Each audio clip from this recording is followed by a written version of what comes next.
Chana Cres se confie à cœur ouvert. Ce samedi 20 janvier, l'ancienne candidate des Marseillais sur W9 a pris la parole pour parler de ses prochaines vacances de rêve avec Jonathan Matija, en expliquant pourquoi elle voulait que cette parenthèse enchantée reste secrète. L'année 2023 avait très mal démarré pour Chana Cres et Jonathan Matija.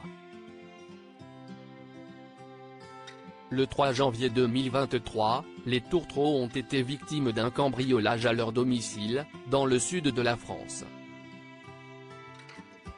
Une épreuve terrible pour le couple, parents d'un petit Loca, qui ont imaginé le pire. Comme l'a expliqué l'ancienne meilleure amie de Kim Glow quelques jours plus tard, c'est leur voisine qui les a avertis d'un cambriolage au sein de leur maison. Très inquiet, le couple a immédiatement appelé la police pour annoncer les dégâts et a rapidement regagné à leur domicile pour constater les faits. Merci messieurs les cambrioleurs. Grâce à vous, on démarre bien l'année. En plus d'avoir pillé notre intimité, ils ont volé ma voiture, avait expliqué l'ex de Sarah Lopez, dépité, dans une story Instagram. 20 jours après le cambriolage, Chana Cres et Jonathan Matija dévoilaient une nouvelle vidéo sur YouTube pour montrer des vidéos de leur domicile, pillés par des malfrats. Tous les placards ont été retournés et de nombreux objets de valeur ont été volés, a fait savoir la mère de famille. On aime notre pays, mais je ne pourrai plus jamais laisser ma femme et mon fils seuls à la maison sans m'inquiéter, a expliqué l'ancien footballeur professionnel, Emi. Chana Cres explique pourquoi elle ne souhaite pas parler de ses vacances un an et quelques semaines plus tard, le cambriolage qu'a subi le couple continue de les marquer.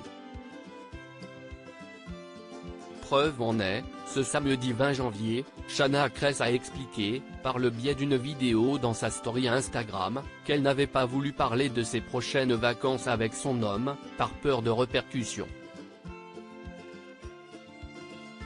Juste un petit truc. C'était pour vous dire que j'ai hésité à vous dire qu'on part en vacances parce qu'on s'est déjà fait cambrioler, a-t-elle commencé, alors qu'elle se trouvait dans sa salle de bain. La sœur d'Alizé Cres a pris le temps de peser le pour du contre et c'est la raison pour laquelle elle a décidé de ne pas cacher sa prochaine escapade romantique avec son fiancé. J'ai réfléchi et je me suis dit, mais dans tous les cas, que tu sois connu ou pas connu, il y a plein de gens qui se font cambrioler et aujourd'hui, c'est horrible ce que je vais dire, mais ça devient normal, il y en a de partout, a-t-elle ajouté, avant de remettre en cause la sécurité en France, qu'elle estime insuffisante. Ce n'est pas moi qui fais les lois aujourd'hui, donc au lieu d'être stressé par la situation, je me suis juste dit, tu sais quoi ? Tu vas vivre avec ça, car tu veux quoi de plus ? s'est-elle demandé. Chana Cres a conclu ses propos en expliquant qu'elle comptait mettre à l'abri les quelques objets de valeur qu'elle a de façon à partir l'esprit léger.